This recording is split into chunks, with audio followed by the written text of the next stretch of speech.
Boa tarde e boas festas. Nesta altura do ano, algumas pessoas sofrem por não ter tido um vínculo familiar com os seus pais, com os seus filhos, algum ente querido. E muitas vezes essa falta de vínculo familiar cria problemas. Problemas no relacionamento entre pais e filhos e também outros membros da família de uma forma geral. Por isso, hoje, o programa Sociedade Aberta tem como tema de conversa vínculo familiar. Como combater a negligência familiar envolvendo crianças e adolescentes. Estamos a receber aqui conosco Cibele Rosário, ela que vem do Centro de Emergência Infantil do ICA, aqui em São Vicente, com que cumprimentamos primeiro. Boa tarde. Boa tarde. Obrigado também por estar aqui conosco. Obrigada pelo convite. Nós é que agradecemos por ter aceito o nosso convite. Também estamos a receber Denise Rezende, ela é psicóloga, é coordenadora nacional de cuidados alternativos, ponto focal da salvaguarda da criança, vem também das aldeias SOS, quem cumprimentamos também. Boa tarde, obrigado por estar aqui conosco. Boa tarde, Adair. Obrigada eu pelo convite. E ao longo deste programa vamos ter a participação de Ronaldo dos Santos, ele é que é presidente da Associação Recreativa e Comunitária Crianças de São Vicente. Vamos concentrar aqui na nossa conversa, esta roda de conversa semanal de temas ligados à família. Este é um programa da família aqui na TCV, sempre às terças-feiras, às 6 da tarde, com reposição sexta à tarde. Vamos começar por si, Cibele Rosário, que é diretora do Centro de Emergência Infantil do ICA aqui em São Vicente. A questão da ligação afetiva, aquela ligação emocional, une os membros da família. Isto é, sem dúvida, prova da união. Qual é o melhor presente que nós podemos dar um ao outro? É o afeto, a atenção, o amor. Mas nós sabemos que muitas vezes isto falha. Pergunto-lhe, o que é necessário fazer para termos este afeto, o amor, o cuidado com o outro, principalmente pensando nas crianças e nos adolescentes? Porque amanhã serão adultos e vão também passar amor, vão ter que dar afeto a outras pessoas. Exatamente. Então, deixar bem claro que o vínculo familiar é uma das bases mais importantes de qualquer sociedade. Então, é essencial para o desenvolvimento emocional, psicológico da criança, do adolescente. Nós temos que pensar que existem diversos tipos de vínculos familiares, né? E isso varia de acordo com a estrutura familiar, com a estrutura de cada família. Mas temos que pensar que o vínculo familiar desempenha um papel crucial no desenvolvimento emocional, social e cognitivo da criança e do adolescente. Por quê? Porque é através desse vínculo que nós vamos fomentar a identidade da criança, não é? Que mais tarde, como bem disseste, será um adolescente. Então, esse sentimento de pertença, de segurança, vai ajudar no fortalecimento da autoestima, da confiança da criança. Além disso, nós temos que ter em conta que o vínculo familiar é essencial na transmissão de valores e esses valores serão transmitidos de geração em geração. Então, o vínculo é uma das questões, o vínculo afetivo é uma das questões essencial para a formação da personalidade da criança e do adolescente. Uhum. E esta relação, então, como é que nós podemos, Denise, enquanto psicóloga, também como é que nós podemos ver esta relação do amor, do cuidado, esse respeito mútuo, como é que isso fortalece a ligação familiar? Portanto, a Cibele acabou por dizer que o vínculo é uma questão extremamente importante. Eu costumo dizer que este vínculo começa desde o momento da gravidez. Portanto, para a mulher é sempre mais fácil, porque o bebê está na barriga dela, mas há sempre formas de fazer com que o pai também participe de todo o processo até que a criança nasça. Portanto, a partir do nascimento também nós continuamos a desenvolver este vínculo diariamente na relação que vamos ter com este bebê, na forma como nós atendemos às necessidades do bebê. Eu gosto de falar disso porque há uma questão que é muito cultural e vem muito no senso comum, de que, por exemplo, a criança que chora muito ou vai muito ao colo é uma criança que está viciada no colo. Mas o único meio de comunicar da criança é o chorar. Portanto, a criança que chora e é atendida, a partir do momento em que é atendida, estamos a estabelecer este vínculo. E um vínculo que nós chamamos de vínculo seguro. Ao contrário de uma criança que, quando chora, por exemplo, não é atendida esta necessidade básica, este vínculo não vai ser criado da mesma forma e isto vai acabar por acarretar consequências na sua vida futura. Como eu costumo dizer, todo este processo desta criação do vínculo, não só dos pais para a criança, mas acaba por envolver todos os outros membros da família. Portanto, há crianças que são também cuidadas pelos avós, pelos tios e outros membros da família alargada.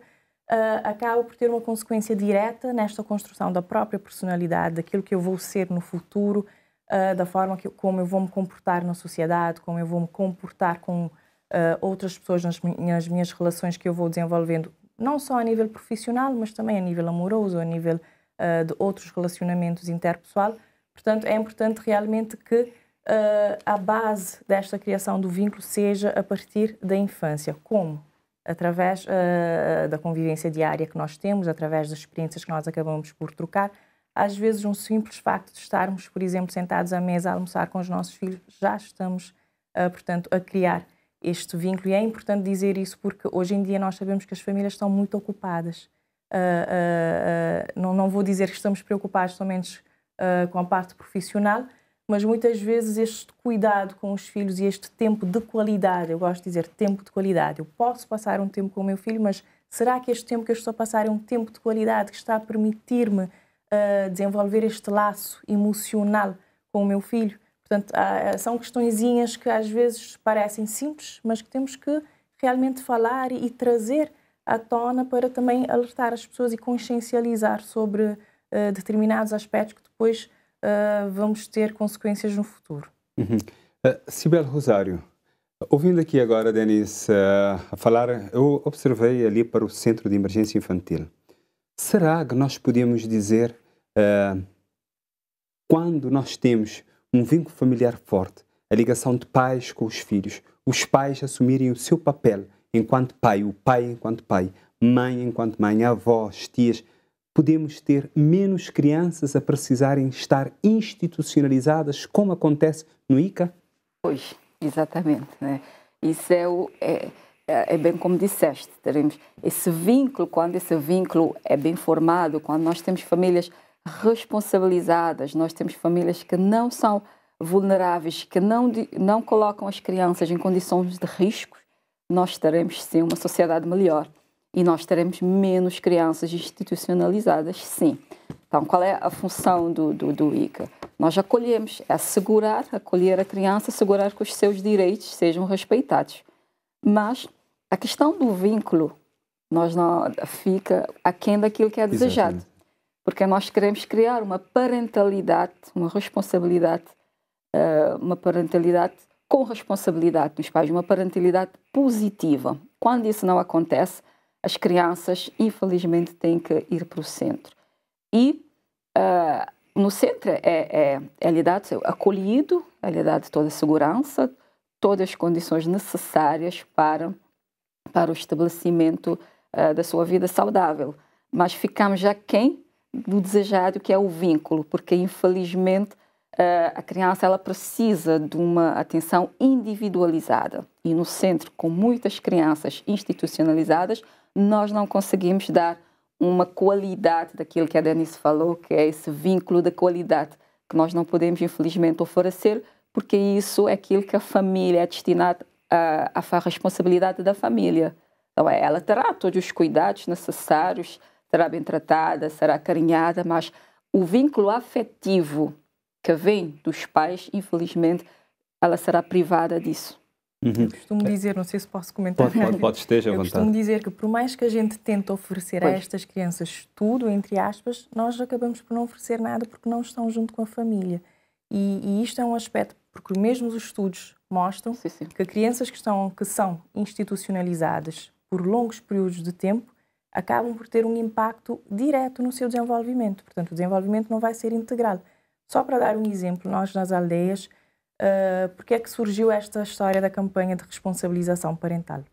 Porque analisando os nossos dados, nós percebemos que 99% das crianças que estão acolhidas nos nossos programas têm uma mãe ou um pai vivo, mas que por isso simplesmente não se responsabilizam pelos filhos e estão lá institucionalizados.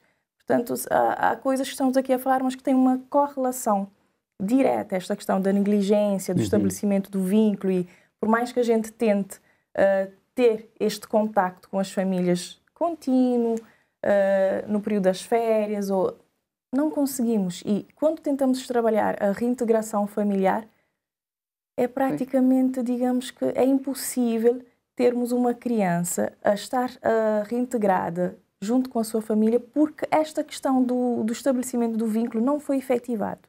Portanto, não é no período das férias, por exemplo, que eu vou conseguir criar este vínculo. E muitas crianças nos dizem, eu vou lá, é a minha casa, é a minha mãe e meu pai, mas eu não me sinto bem. Portanto, isto mostra este impacto direto que a própria institucionalização e a tentativa desta criação do vínculo traz na própria criança ou adolescente. Então, como é que o vínculo familiar também ajuda na questão do bem-estar, no bem-estar e também na saúde mental das pessoas, de uma forma geral, e observando para as crianças e os adolescentes, que é mais o nosso foco aqui? Podemos dizer que o impacto é direto na saúde mental. Portanto, uma criança que tem um vínculo bem estabelecido na infância, o Freud já dizia, tudo que acontece na infância nós levamos para a idade adulta. Exatamente. Portanto, uma criança que consegue estabelecer este vínculo com a família, com os pais principalmente, é uma criança que vai ter melhor autoestima, que vai conseguir desenvolver o seu autoconceito de forma positiva, é uma criança mais feliz, é uma criança que está apta para relacionar com pessoas lá fora e enfrentar adversidades da vida, ao contrário daquela que não tem esta base, digamos assim. E às vezes é aquela necessidade de pertença, não é? É que a criança, você está naquele espaço, tem que sentir, pertence àquele espaço, está ali, faz parte. E como é que pode ser, ou como é que as famílias podem juntos trabalhar isso? Nós podemos chamar isso de trabalhar ou de criar esse hábito. Pois, é bem o que a Denise acabou de dizer, é a criança ir para a família e não sentir que pertence a essa família. Por quê? Porque a sensação de pertence é uma conexão que é estabelecida desde muito cedo, desde a tenra idade, desde que a criança está na barriga da mãe. Primeiro ela tem essa conexão com a mãe, mas depois o pai também pode fazer isso através de escutar, colocar música, colocar a mão na barriga, fazer tudo isso. Então, a criança, ela tem que sentir incluída. Enquanto ela não sentir isso, não terá esse sentimento de pertença, não é? Então, a criança tem que saber que os seus valores, não é, que ela é aceita. E o melhor lugar para a criança ser aceita é na família. Mas, infelizmente, nós que trabalhamos com crianças, trabalhamos com a SOS, o ICA, o que nós vemos sentindo ao longo dos tempos é exatamente isso, essa falta de conexão dos pais com os filhos, não é? Então, é por isso que desenvolver esse sentimento de pertença é fundamental se queremos promover um bem-estar emocional, social e também psicológico. E isso terá consequências futuras, a longo ou a curto prazo na criança, se esse sentimento de pertença não for estabelecido, se esse vínculo não for. A criança, ela tem que sentir que ela é valorizada e principalmente que ela é aceita na família. Então, enquanto isso não acontecer, não terá esse sentimento de pertença, infelizmente. E estar em casa, saber que está segura, né? Está com a sua família, ali é o seu porto seguro. E quando isto não acontece, muitas vezes a criança ou o adolescente vai procurar esse sentimento de pertença em outros grupos, lá fora. Isso já é mau. O que é um fator de risco, porque muitas vezes eu vou associar, por exemplo, a grupos que vão trazer consequências negativas. Por exemplo, caso de crianças ou adolescentes que começam a utilizar substâncias psicoativas, por exemplo, porque lá eu sinto que eu faço parte do grupo, eu tenho este apoio. Então, é uma chamada de atenção também. Eu costumo trazer o exemplo de um psicólogo de Harvard que trabalhou durante vários anos numa escola e que não trabalhava com crianças que estavam institucionalizadas, mas crianças de famílias de classe média alta, e que durante os seus atendimentos começou a perceber que grande parte das famílias, por estarem mais tempo preocupados com o trabalho e com outros afazeres, os filhos ficavam praticamente em casa. E como é que tentavam colmatar esta falta de afeto, de atenção para com os filhos? Comprando coisas tecnológicas, por exemplo, telemóveis de alta gama, tablets, jogos e tal, mas a maioria desses adolescentes que ele, portanto, atendia, acabavam por começar a utilizar drogas e álcool e outras coisas. Porquê? Porque realmente o vínculo, a questão emocional não estava a ser tratada, só estavam a tratar da parte material. E muitas vezes o que nós temos, mesmo nos consultórios, nos atendimentos de psicologia, o que eu digo é que a criança que aparece para ser atendida é o paciente identificado. Porquê? O problema muitas vezes não está na criança, está na família, está no pai, está na mãe, está no sistema familiar. Então nós temos que perceber como é que este sistema funciona, onde é que está o problema para podermos tratar a criança, que na verdade não tem nenhum problema grave. O problema está na família. E outra chamada de atenção, porque inclusivamente eu fiz a questão de colocar aqui, não sei se os dados estão corretos neste momento, né? Exato, mas dos últimos dados que nós tínhamos, apontava que 55,9% das crianças em Cabo Verde viviam sem a presença do pai. Portanto, é um dado alarmante também. Pelo menos quando a SOS lançou aquele estudo, aquele programa sobre a responsabilidade parental, havia esse dado ali, que é um dado que chama qualquer um a atenção, né? Sem a presença do pai. Exatamente. É que nós, quando estamos a falar destes assuntos, temos que adaptar a nossa realidade e trazer aquilo que é a realidade para também discutirmos isso. Mas para dizer o quê? Que quando eu vejo isto, à primeira vista, portanto, é um dado alarmante, 55,9% de crianças não vivem com o pai, mas para dizer que a nossa sociedade, hoje em dia, é formada muito por famílias monoparentais e há muitos pais que vivem de forma separada.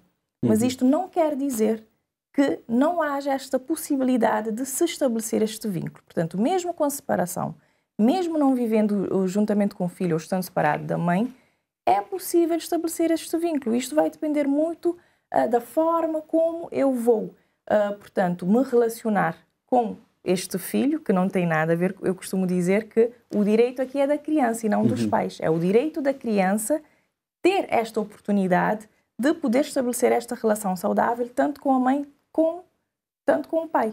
Portanto, só chamar a atenção aqui, porque é diferente de termos um pai que não está presente porque é omisso, não participa, não quer saber, de um pai que não vive na mesma casa, mas que participa, que está presente, que sabe o que é que acontece na escola do filho, que sabe se o filho está doente. Portanto, é possível estabelecermos este vínculo mesmo em determinadas situações e em situações como esta. E quando a separação, tanto da parte da mulher como do homem, devem ter sempre na mente, separam-se os dois e não separam dos filhos, né? A criança está no centro. Sim.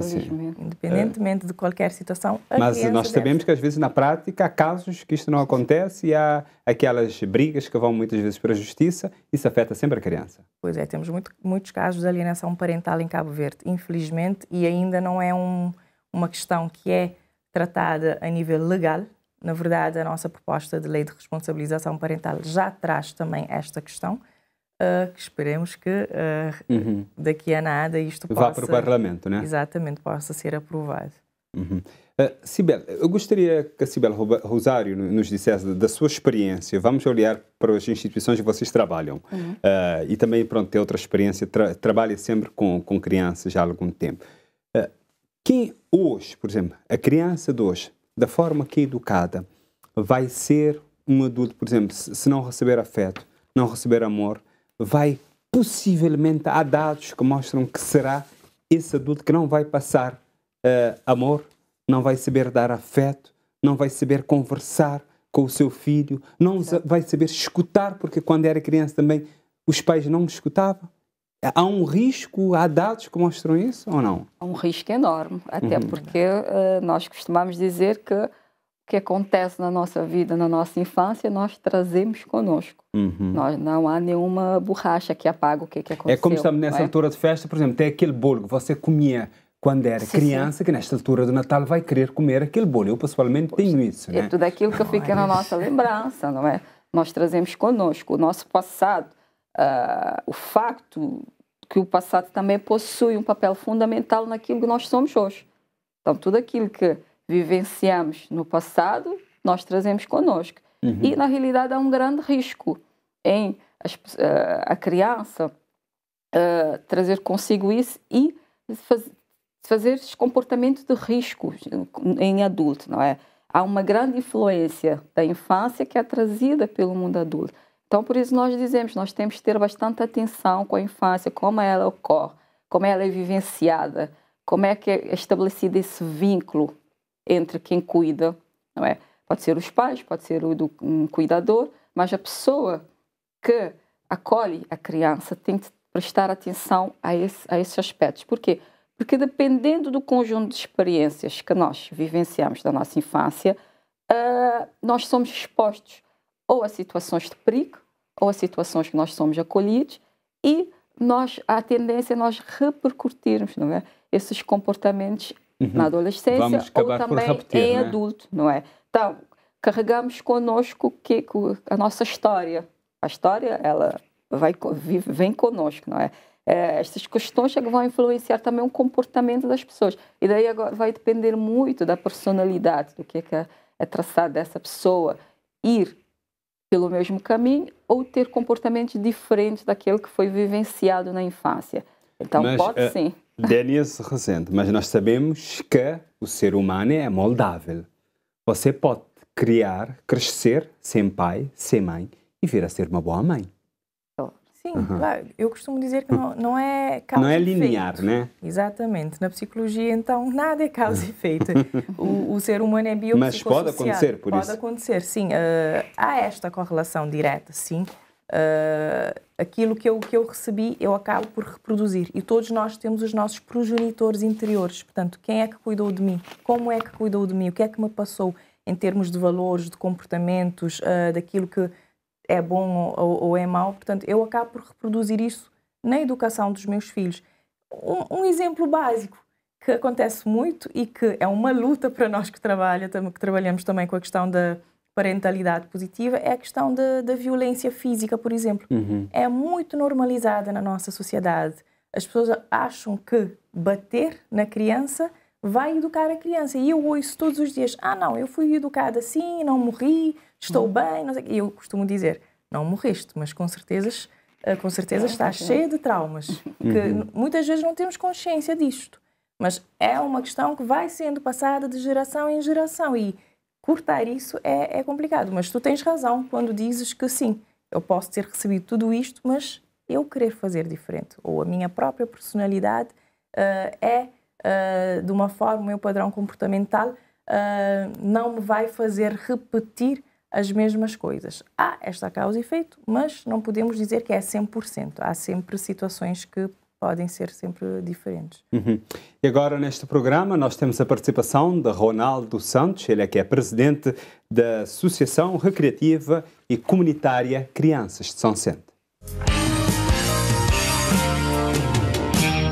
Enquanto associação, a ideia é sempre tem que as crianças perder-nos, mas dentro daquele vínculo de pai, mãe e criança, às vezes tem pais ali moda numa comunidade, moda Ribeira Boa, tem pais que está esses meninos que está a um dia de trabalho, ou mesmo que tem um dia de chaque menino, automaticamente, hoje tem que ficar aí na rua, na comunidade, hoje tem que ficar na polivalente. Então, por isso que a ARCS vem criar aquele programa onde que não tem dar reforço escolar, que é para as crianças, que é ali mais uma forma de não ter ali nós também e de não tentar ajudar que os pais ou que as mães dentro daquele programa da ARCS. Que ele é uma coisa também que é um bocadinho triste, como eu tenho uma criança na rua, é que ele quer ser mãe ou quer ser pai, ou às vezes mesmo pais ou mães que te preocupam que aquela criança salta direito ou salta marido. Interessa é pôr ali fora para ele brincar, quando chegar aquele horário que ele tem que ir para a escola, ele vai para casa rápido, que vai tomar Simão, investir, vai para a escola, e também não tem aquela situação que às vezes pais estão só mandando menino para a escola, diz que te dá cara na escola, que é para saber o que é que aquele menino está a fazer na escola, o que é que ele está a fazer.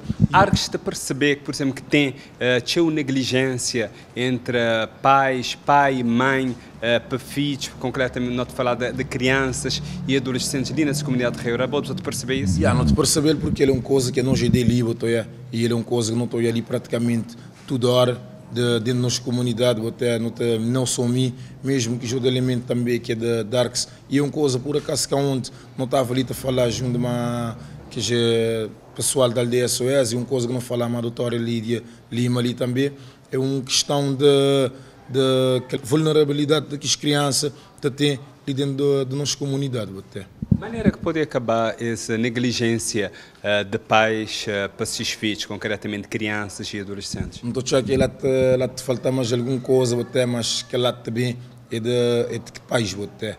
Acho que pais têm que ter um tipo, vamos dizer assim, uma formação até, que é para ganhar mais consciencialização, para jogar que eles têm que ter essas crianças mais espertas. E que essas responsabilidades, filhos é responsabilidade de pais? Filhos é nossa responsabilidade, até como pais, nós é que é responsável. Então é nós é que tem que estar de lá presente, que é país, até. Por isso não estou a achar que tem que ter mais alguma coisa, por ser workshop ou conversa aberta, mesmo para alertar que os pais, mães, até, sobre aquele assunto lá assim, até.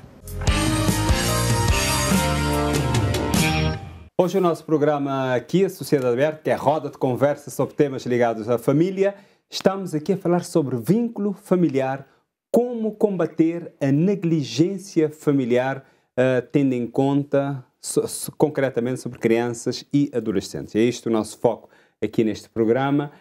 Denis Rezende, às vezes nós temos associações comunitárias que muitas vezes acabam por assumir esse papel de pais, criando esses espaços, como existe ali no centro, no Polivalente de Ribeira Bote, que há esta associação que acolhe crianças da comunidade, onde vão voluntários ou pessoas da formação profissional que têm estágios profissionais para dar este apoio, um apoio mais voltado para o estudo. E assim as crianças não ficam na rua, enquanto os pais estão a fazer outras coisas. Esse trabalho que as associações fazem tem um impacto positivo também na vida das crianças, ou não? Eu considero que sim. Só pelo facto de termos as crianças ocupadas e a receber este apoio durante um período de tempo, não é? Ainda que seja metade do dia, já é muita coisa, porque pelo menos estamos a garantir que não estão na rua, que não estão a correr riscos, que não estão a ser violentadas, enquanto sabemos que os pais, muitos pais, têm que estar a trabalhar e não têm este recurso de ter pessoas para cuidarem dos filhos quando não estão. Portanto, eu vejo isto de forma positiva e eu acho que, na verdade, todas as comunidades deveriam, se não através de uma associação local, mas deveriam pelo menos ter centros de dia para acolher estas crianças e prestar este apoio neste período contrário às aulas. Falando em centro de dias, pelo menos aqui em São Vicente, já temos 2 experiências já a funcionar, em Monte Sossego, temos e também em Ribeirinha. Salamassa já foi anunciado que será brevemente. Sim. Serão 3 centros de dias que o ICA, neste momento, já abriu 2, que é exatamente pensando em colmatar e trazer segurança para as crianças. Não é um centro que funciona, é de dia, as crianças frequentam o centro no horário contrário das aulas e neste momento em parceria também com as aldeias SOS e para que possamos dar uma resposta a essas crianças que ficam perambulando pela cidade e que já têm comportamento de risco, em vez de podemos garantir a segurança delas nesse centro, garantimos a refeição quente, também o apoio escolar e vamos orientando para que possamos ter crianças em menos situação de risco. Essa é a pretensão dos centros de dias e daqui a pouco vai ser aberto em Salamanca também, para dar cobertura nessa área da cidade. E Salamanca é uma comunidade que nós temos muitas crianças, né? Exato. E como é uma comunidade que fica afastada, a intenção é mesmo isso, colmatar e dar segurança às crianças para que elas possam vivenciar a sua infância de uma forma segura, acolhida, pensando também nesses vínculos familiares que queremos resgatar também com os pais. Neste programa nós estamos aqui a falar de vínculo familiar, como combater a negligência familiar envolvendo crianças e adolescentes, mas numa perspectiva diferente, naquela perspectiva de mostrar qual é o caminho a seguir. Para quem está nos a acompanhar agora, para saber disso, é o caminho a seguir e não o objetivo é só apontar problemas, é mostrar o caminho que nós temos a seguir. Isso de ouvir as crianças, ouvir os adolescentes, saber o que é que eles pensam sobre determinado assunto. É importante fazer em casa os pais, os tios, avós, quem esteja a educar as crianças e adolescentes? Extremamente importante.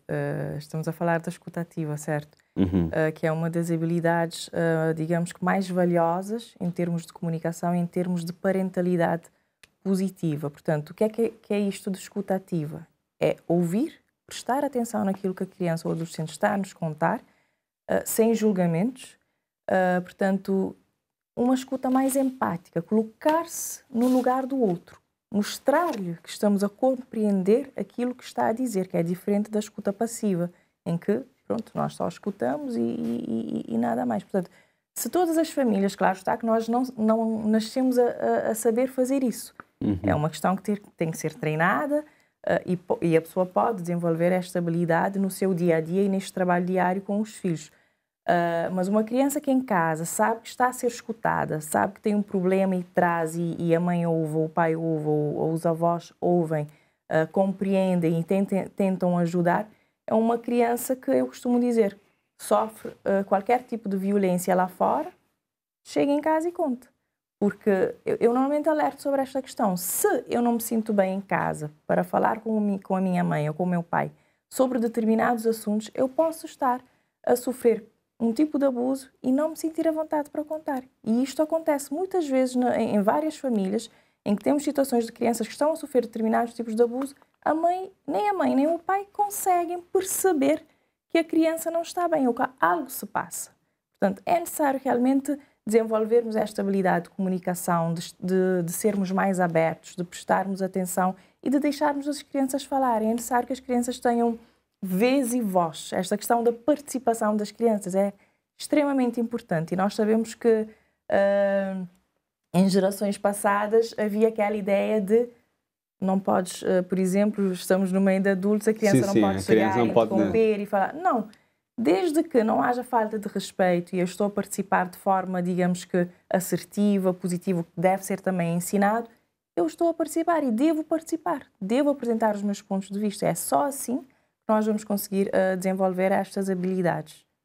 Que mais nós podemos acrescentar nisso de escuta ativa para aumentar aquele vínculo familiar entre pais e filhos? Olha, a Denise acabou por ressaltar tudo, não é? Escutar. Então, de que forma é que nós podemos trabalhar mais esta ligação entre pais? Eu estou a falar de pais, mas eu queria que pegasses no pai mesmo, né? Pai. O pai, porque a mãe consegue ter mais ligação com os filhos do que com os pais na nossa sociedade, tendo em conta o que nós sabemos de lá atrás. Exato. Então, eu apelo sempre pela convivência e pelo diálogo. É bastante importante. Não é a quantidade de tempo que passamos juntos com os nossos filhos, não é? Para criar esse vínculo afetivo, mas é a qualidade do tempo. Aquilo que nós fazemos, não é? O tempo passado junto é que torna esses momentos significativos. Então, para colmatar isso, o pai tem que estar mais presente, tem que acolher mesmo a criança. Acolher no sentido de estar presente. A presença é muito importante. Por exemplo, nos momentos de choro, nos momentos de risos.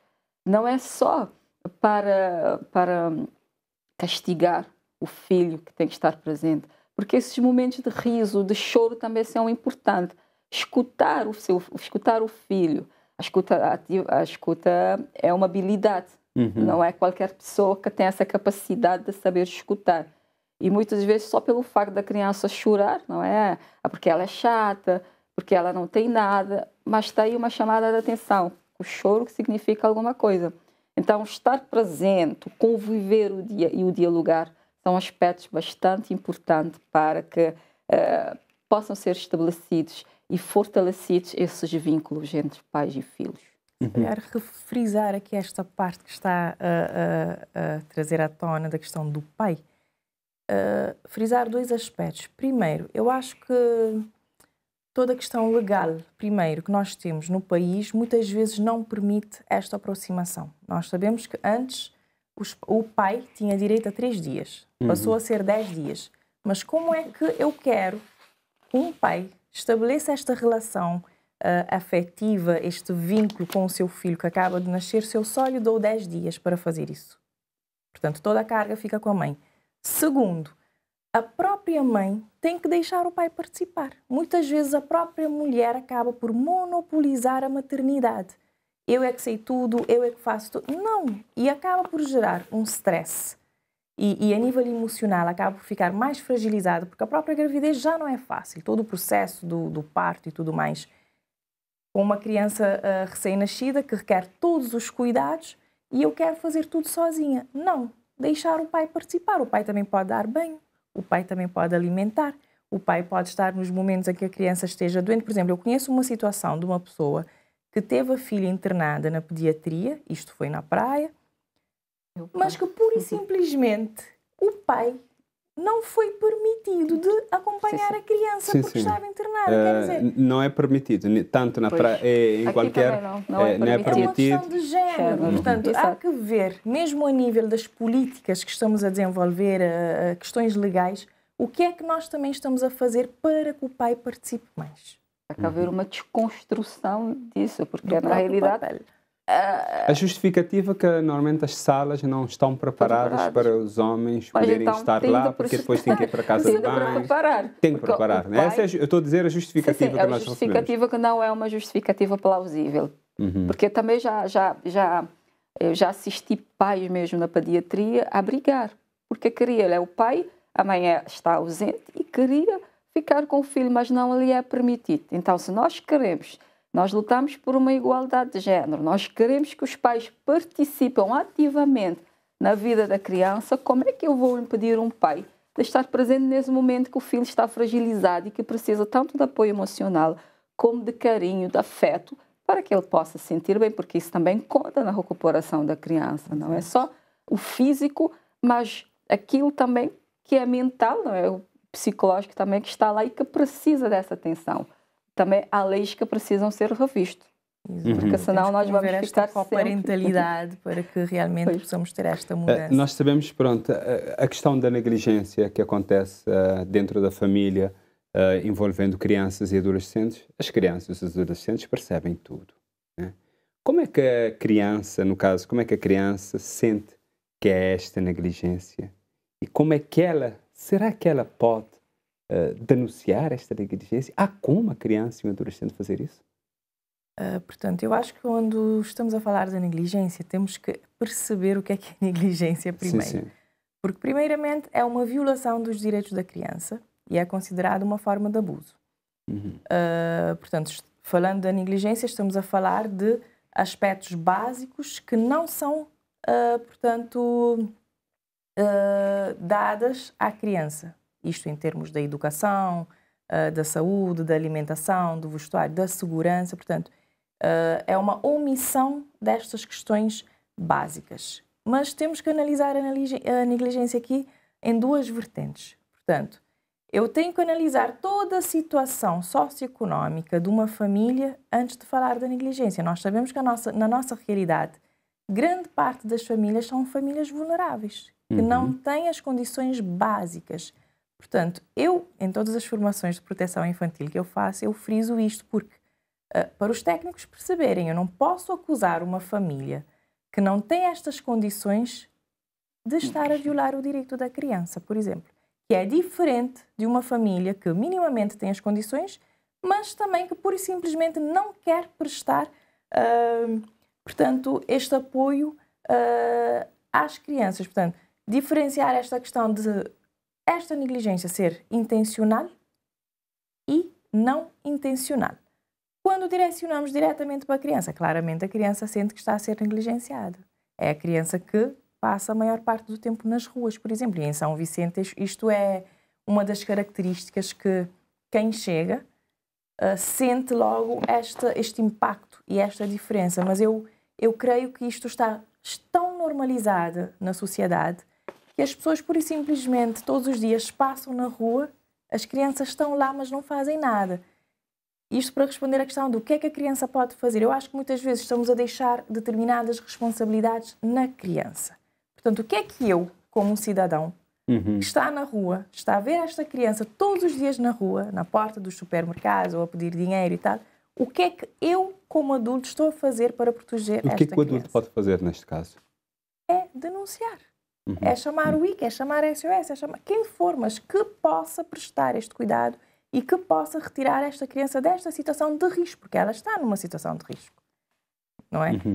Nós todos podemos denunciar, e estava a dizer, nós temos trabalhado mesmo neste empoderamento das crianças, mesmo a nível de proteção, para se aprenderem a proteger e a proteger os pares. Mas por isso que eu estava a dizer... Mas as crianças podem ser empoderadas para poderem denunciar isso também. Exatamente. Nós temos feito este trabalho, é possível sim denunciar e podem fazer esta denúncia também de forma anónima, porque muitas entidades, instituições também têm algum receio nesta questão de fazer denúncia e temos estado também a dizer não é preciso dizer o nome e tal, mas podemos sim denunciar, mas era mais para chamar a atenção à própria sociedade, a nós que estamos todos os dias lá, o que é que nós estamos a fazer para tentar colmatar, portanto, este papel e para as famílias fazer essa análise dessa situação da negligência, é intencional ou não é intencional, quais são as condições, para quem tem as condições, responsabilizar.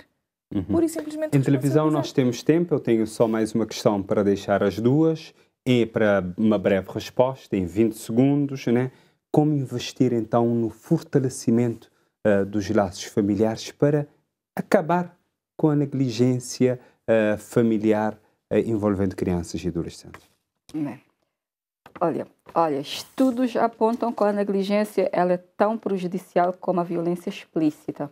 Então nós, como adultos, como a sociedade no geral, o que nós podemos fazer? Para prevenir essas situações, nós podemos sensibilizar e divulgar e promover aquilo que diz respeito aos direitos da criança. Também teremos que quebrar alguns tabus em relação a essas questões de géneros e valores culturais, que a negligência, de alguma forma, ela está tão normalizada na nossa cultura que as pessoas simplesmente deixam passar tudo e qualquer coisa que diz respeito às crianças. Aquilo que a Denise acabou de dizer. Então, nós temos de promover padrões diferentes.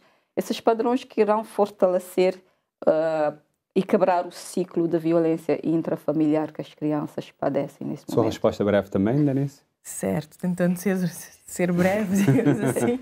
Pronto, tem a ver com a rotina da família, com as atividades que eu faço no dia a dia, mesmo nos momentos das refeições. Dizer eu te amo, dizer eu gosto de ti, dizer eu tenho saudades de ti. Portanto, vamos estar a quebrar o padrão que existe e a criar, portanto, esses laços afetivos e este vínculo positivo que vai, com certeza, ter impactos importantes e saudáveis no desenvolvimento integral da criança e do adolescente. Também eu agradeço as duas por estar aqui conosco neste programa Sociedade Aberta. Muito obrigado. Obrigada.